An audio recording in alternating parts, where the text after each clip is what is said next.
Hi friends, இன்றைக்கான வீடியோவில் நம்ம இந்த siemens கான்டாக்டரோட மூவிங் செக்ஷன் மூவிங் செக்ஷனில் இருக்கக்கூடிய ஃபிக்ஸ்டு மூவிங் கான்டாக்ட் அந்த நாபை வந்து க்ளீன் பண்ணுறது எப்படி ரிமூவ் பண்ணி எப்படி க்ளீன் பண்ணி பார்க்க போகிறோம். இந்த கான்டாக்டரை பாருங்கள், இந்த லாஸ்ட்டில் NO NC NC, இந்த லாஸ்ட்டில் NO, இந்த லாஸ்ட்டு NO, சென்டரில் 2 NC. சரிங்களா? இதுதான் வந்து பொசிஷன் வந்து சேஞ்ச் ஆகும். இப்போ என்ன செய்ய போகிறோம்னா மல்டிமீட்டரை கண்டினியூட்டியில் போட்டு அந்த NONCயை நம்ம ஆப்ரேஷனை செக் பண்ண போகிறோம் மேனுவலாக. பாருங்கள், ஃபஸ்ட்டு வந்து கண்டினியூட்டி வருது, சவுண்டு கேட்குது. இப்போ என்ன செய்ய போகிறோம்னா ஃபஸ்ட்டு 13 14 NOவில் வைக்கிறோம், ஓப்பனில் தான் இருக்குது. அடுத்து NC ப்ரெஸ் பண்ணால் ஓப்பன் ஆகணும், ஓப்பன் ஆகலை. கான்டாக்டர் வந்து ரொம்ப ஹார்டாக இருக்குது, அது போக கார்பன் ஃபார்ம் ஆனது மாதிரி இருக்குது. இதுக்கு நம்ம என்ன செய்யணும்னா ஃபஸ்ட்டு இதை ரிமூவ் பண்ணி எப்படி சர்வீஸ் பண்ணுறத பற்றி அந்த வீடியோ நம்ம இப்போ பார்க்க போகிறோம். பாருங்கள், ஃபஸ்ட்டு வந்து என்ன செய்ய போகிறோம்னா கீழே இருக்க ஃபிக்ஸ்டு செக்ஷனை ரிமூவ் பண்ணிட்டு மூவிங் செக்ஷன் தனியாக ஃபிக்ஸ்டு செக்ஷன் தனியாக ரிமூவ் பண்ணுறதுக்கு மைனஸ் ஸ்க்ரூ ட்ரைவர் எடுத்து 2 பக்கம் ஆப்போசிட்டில் ஸ்க்ரூவை ரிமூவ் பண்ணி மூவிங் செக்ஷன் பார்ட்டை அப்படியே ரிமூவ் பண்ணிக்கிற வேண்டியதான். அப்போ தான் வந்து நம்ம சர்வீஸ் பண்ணுறதுக்கு அந்த நாபை க்ளீன் பண்ணுறதுக்கு கொஞ்சம் வசதியாக இருக்கும். மேலே இருக்க பார்ட்டை பார்த்தீங்கன்னா சும்மா அப்படி ப்ரெஸ் டைப்பு தான். நார்மலாக ஒரு டெஸ்டரோ ஏதாவது வச்சு லைட்டாக அந்த லைட்டாக எம்பி விட்டு தூக்கி விட்டோம்னா ஈஸியாக வந்து ரிமூவ் ஆயிரும். அந்த மேலே இருக்க கவர் ரிமூவ் ஆயிடுச்சு, பார்த்தீங்களா? அவ்வளோதான். இப்போ பாருங்கள் அந்த மேலே கான்டாக்டர் காயில் பிக்கப் ஆகும்போது இருக்குது, அது ப்ரெஸ் பண்ணும்போது பாருங்களேன், அந்த கான்டாக்ட் பொசிஷன் சேஞ்ச் ஆகிறத நம்ம இப்படி பார்க்க முடியும் லைவாக. பாருங்கள், அந்த NO பாருங்களேன் எந்த அளவுக்கு கார்பன் ஃபார்ம் ஆகிருக்கு பாருங்கள். ஒரு மாதிரி க்ரீன் கலரில் இருக்குது பார்த்தீங்களா? இந்த லாஸ்ட் டைம் பாருங்கள், தெரியுதுங்களா? சென்டரில் இருக்க 2மே NC, இந்த லாஸ்ட் NO. இதே மாதிரி பாருங்கள் ஆப்போசிட்லேயும் பாருங்களேன் எந்த அளவுக்கு கார்பன் ஃபார்ம் ஆகிருக்குன்னு உங்களுக்கு தெரியும். இந்த அளவுக்கு கார்பன் ஃபார்ம் ஆகிருக்காது. இப்போ ரிமூவ் பண்ணுறதுக்கு என்ன செய்ய போகிறோம்னா ஃபஸ்ட்டு வந்து ஃபிக்ஸ்டு கான்டாக்டர் ரிமூவ் பண்ண போகிறோம். ஃபிக்ஸ்டு கான்டாக்டர் ரிமூவ் பண்ணுறதுக்கு என்ன செய்யணும்னா ஒரு டெஸ்ட்டர் எடுத்துகிட்டு லைட்டாக அந்த கேப்பு மாதிரி இருக்குல்ல, லேசாக உள்ளே விட்டு லேசாக நெம்பி விட்டோன்னா என்ன ஆயிரும்னா அப்படியே வந்து அது ஈஸியாக வந்து ரிமூவ் ஆகி வந்துடும்.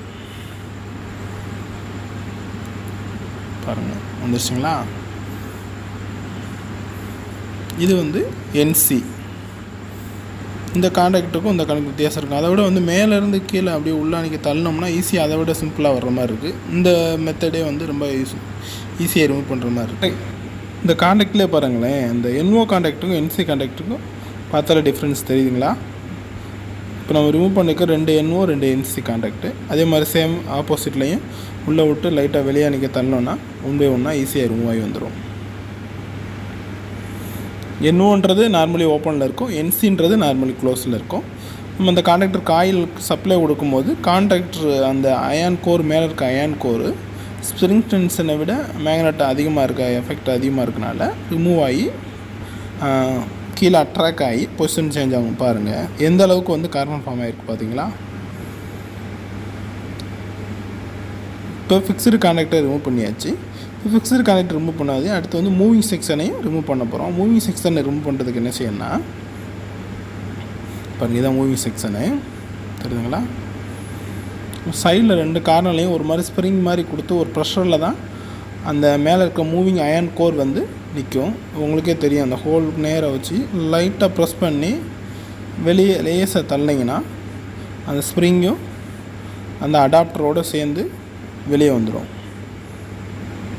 அவ்வளோதான்.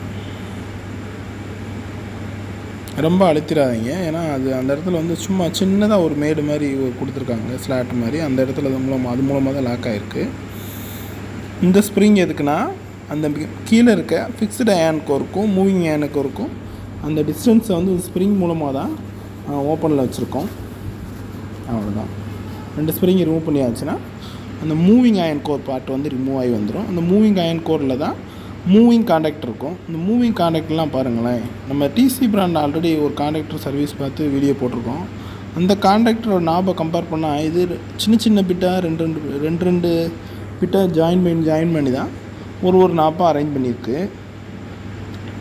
இதோட அப்ளிகேஷன் பார்த்தீங்கன்னா இது வந்து பெரிய அளவுலலாம் மோட்டர்லாம் கனெக்ட் பண்ணியிருக்க மாட்டாங்க.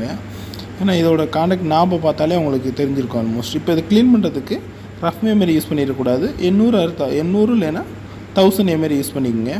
இப்போ தான் வந்து அந்த நாபு வந்து தேயாமல் அந்த கார்பன் மட்டும் ரிமூவ் ஆகும்.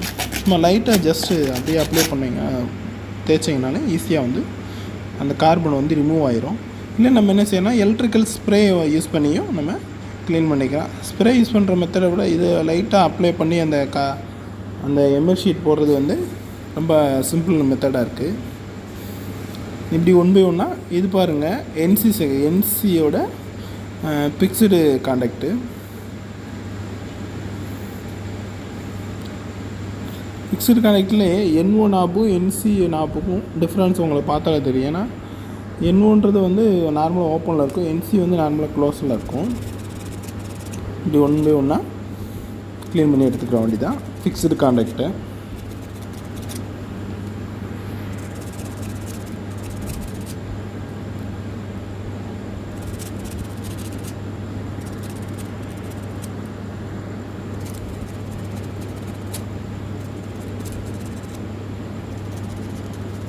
அவ்வளோதான், ஃபிக்ஸ்டு காண்டாக்டை க்ளீன் பண்ணியாச்சு.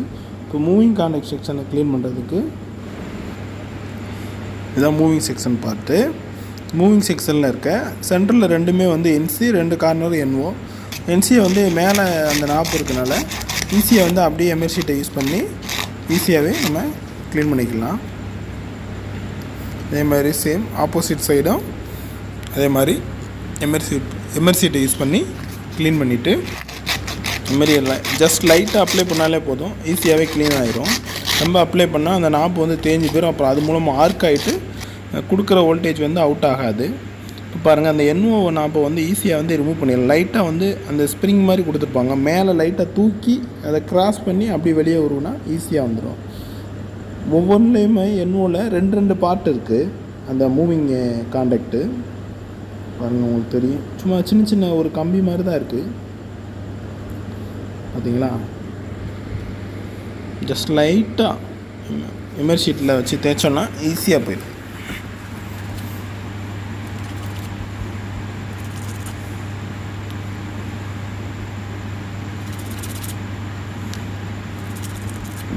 அவ்வளோ சிம்பிளான மெத்தட்லேயே நம்ம இதெல்லாம் க்ளீன் பண்ணி எடுத்தாச்சு.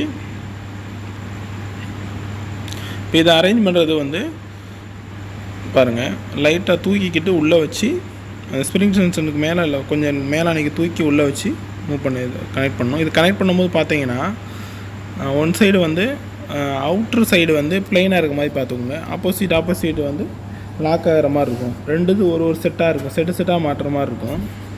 உங்களுக்கு மாட்டும் போது பார்த்தீங்க, ரிமூவ் பண்ணும்போது பார்த்தாலே ஈஸியாக தெரியும். இதோட நாபு அதே மாதிரி கனெக்ட் பண்ணும்போது வந்து கீழானைக்கு பார்த்து கனெக்ட் பண்ணுவோம். NC செக்ஷனில் இருக்க அந்த காண்டாக்டை பாருங்கள், மூவிங் காண்டாக்டர் எப்படி மேலானைக்கு இருக்கோ அதே மாதிரி NOவில் இருக்கிறது வந்து கீழானைக்கு இருக்க மாதிரி ஆப்போசிட்டில் இருக்க மாதிரி செட் பை செட்டாக கனெக்ட் பண்ணிட்டா ஈஸியாக கனெக்ட் பண்ணிடலாம். பார்த்தீங்களா? இப்போ கனெக்ட் பண்ணியாச்சு, அவ்வளோதான். இப்போ இந்த மூவிங் பார்ட்டில் வந்து அப்படியே டேரெக்டாக உள்ளே வச்சிட வேண்டியதான். மூவிங் செக்ஷன் அயான் கோர் செட்டை உள்ளே வச்சாச்சு. இந்த அயான் கோர் செட்டு எப்படி வந்து லாக் ஆகியிருக்குன்னு பார்த்தீங்கன்னா, நம்ம ஏற்கனவே சொன்ன மாதிரி அந்த ஸ்ப்ரிங்கில் மூலமாக தான் லாக் ஆகிருக்கு. இந்த 2 ஹோல் இருக்குது பார்த்தீங்களா, இந்த ப்ளைனாக இருக்கிறது வந்து அந்த ஆப்போசிட்டு இந்த ப்ளைனாக இருக்க மாதிரி அந்த கேப்பில் வச்சு உங்களுக்கு பார்த்தாலே தெரியும். கனெக்ட் பண்ணும்போது உள்ளே வச்சுட்டு இந்த ஸ்ப்ரிங்கு தான் வந்து மேலே இருக்க அந்த மூவிங் அயான் கோரை வந்து கீழே ஃபிக்ஸ்டு செக்ஷனில் ஒட்டாமல் வச்சு ஒரு கேப்பை உருவாக்கி நிற்கிது. இதுதான் அதோட சப்போர்ட்டு. இதில் அந்த சின்ன மேடு மாதிரி இருக்குது பார்த்தீங்களா, அதுதான் அது மூலமாக தான் அது லாக் ஆகுது. ஸ்ப்ரிங்குள்ளே வச்சு லேஸாக ப்ரெஸ் பண்ணிங்கன்னா அப்படியே லாக் ஆகிரும். அவ்வளோதான், லாக் ஆகிடுச்சு பார்த்தீங்களா. அதே மாதிரி சேம் ஆப்போசிட்லேயும் ஸ்ப்ரிங்கை உள்ளே வச்சுட்டு மேலே வந்து அந்த ஸ்ப்ரிங்கை ஹோல்டு பண்ணுறதுக்கு ஸ்ப்ரிங்குள்ளே விட்டு லைட்டாக ப்ரெஸ் பண்ணிங்கன்னா அந்த இதில் போய் லாக் ஆகிரும். இப்படி தான் வந்து மூவிங் அயன் கோரை வந்து ஃபஸ்ட்டு ஃபிக்ஸ் பண்ணியாச்சு. இப்போ உள்ளே வந்து மூவிங் காண்டாக்டையும் ஃபிக்ஸ் பண்ணியாச்சு. இப்போ என்ன செய்ய போகிறோம்னா, ஃபிக்ஸ்டு காண்டாக்டை ஃபிக்ஸ் பண்ணுறதுக்கு அப்படியே லைஸ் அந்த ஒரு காடி ஸ்லாட் இருக்கும், ஸ்லாட்டில் உள்ளே வச்சு லைட்டாக ஒரு அழுத்தினீங்கன்னா லாக் ஆயிரும். அவ்வளோதான், ஒரு NO ஃபிக்ஸ் பண்ணியாச்சு. ஃபஸ்ட்டு வந்து நம்ம NOலாம் கனெக்ட் பண்ணிக்கிடுவோம். அந்த NO ஃபிக்ஸ்டு காண்டாக்டுக்கும் என்சி பிக்சடு கான்டாக்டுமே வேறு டிஃப்ரென்ஸில் இருக்குது. ஏன்னா என்னன்றது நார்மலி ஓப்பனில் நல்லா கிளியரன்ஸில் இருக்கும். என்சின்றது மேலே கூடி கனெக்ட் பண்ணுறது மாதிரி வரும். இப்போ பாருங்கள், ஃபஸ்ட்டு வந்து 4 என்ஓவையும் நம்ம ஆப்போசிட் 2 பக்கமே கனெக்ட் பண்ணியாச்சு. இப்போ என்சியை கனெக்ட் பண்ணும்போது என்ன செய்யணும்னா, முக்கியமாக கவனிக்க வேண்டியது, டைரெக்டாக வச்சு அழுத்திடக்கூடாது. ஸ்க்ரூ ரிமூவ் ஆனதுனால ஸ்க்ரூவை ஃபஸ்ட்டு டைட் பண்ணி வச்சாச்சு.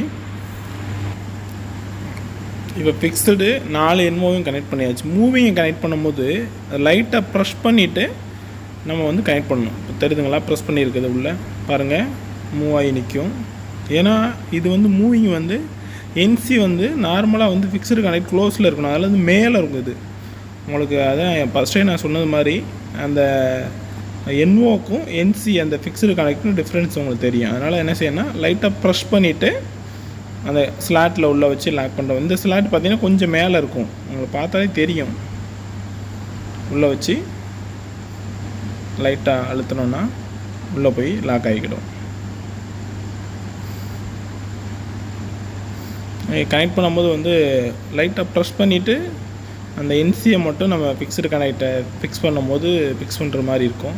நம்ம டேரெக்டாக அப்படியே ப்ரெஸ் பண்ணால் என்ன ஆகுனா, நீங்கள் ஆல்ரெடி பார்த்துருப்பீங்க, அந்த மூவிங் கான்டாக்டோ எல்லாம் பார்த்தீங்கன்னா சின்ன சின்ன தகடு மாதிரி தான் இருக்குது. அதனால் லைட்டாக ப்ரெஸ் பண்ணிவிட்டு உள்ளே வச்சு லாக் பண்ணால் மேலே வந்து அப்போ தான் வந்து என்சியாக வந்து நிற்கும். உள்ளே இருக்க ரெண்டுமே என்சி, ஆப்போசிட் 2 பக்கம் வெளியே இருக்கிறது 2 என்ஓ.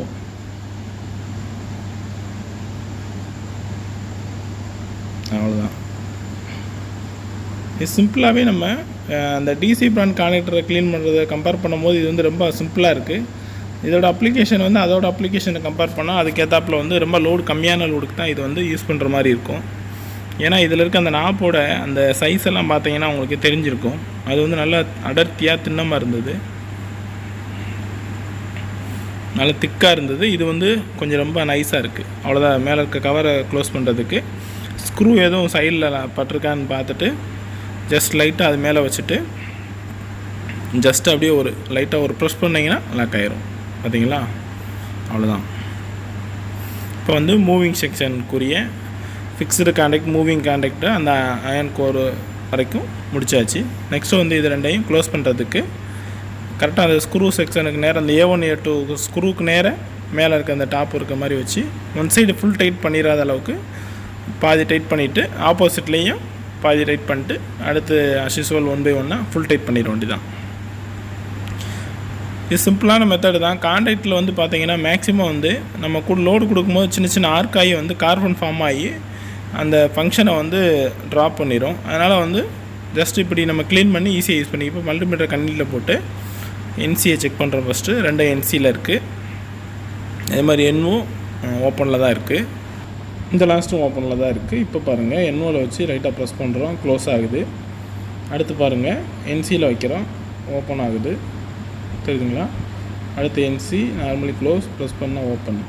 அடுத்து இந்த லாஸ்ட்டு என்ஓ ஓப்பனில் இருக்குது, ப்ரெஸ் பண்ணால் க்ளோஸ் ஆகுது. இப்போ எப்படி நம்ம வந்து மல்டிமீட்டர் யூஸ் பண்ணி இப்போ செக் பண்ணோமோ இதே இது வந்து இப்போ 230 வோல்ட் பவர் சப்ளை கொடுக்குறதுக்கு 2 வயர் எடுத்துக்கிட்டோம். பவர் சப்ளை A1 A2ல ஏசி சப்ளைனால அல்டர்னேட்டிங் கரண்ட்னால பேஸ் நியூட்ரல் வந்து நம்ம பிரச்சனை இல்லை. ஒரு A1 A2ல இதில் ஒரு பக்கம் பேஸ் கொடுத்துட்டு இன்னொரு ஆப்போசிட்டில் நியூட்ரல் கொடுத்து செக் பண்ண போகிறோம். நம்ம சேனல்லையும் கூட இது போன்ற கான்டாக்டரு, டிவைல் சாட்ரு, இது போக OLR ஆல்மோஸ்ட் வந்து எல்லா OLRமே என்னென்ன டைப் இருக்கோ ஒவ்வொரு OLR ஃபங்க்ஷன் எப்படி ஆகுதுன்ற வீடியோவும் போட்டுக்கிட்டு இருக்கோம்.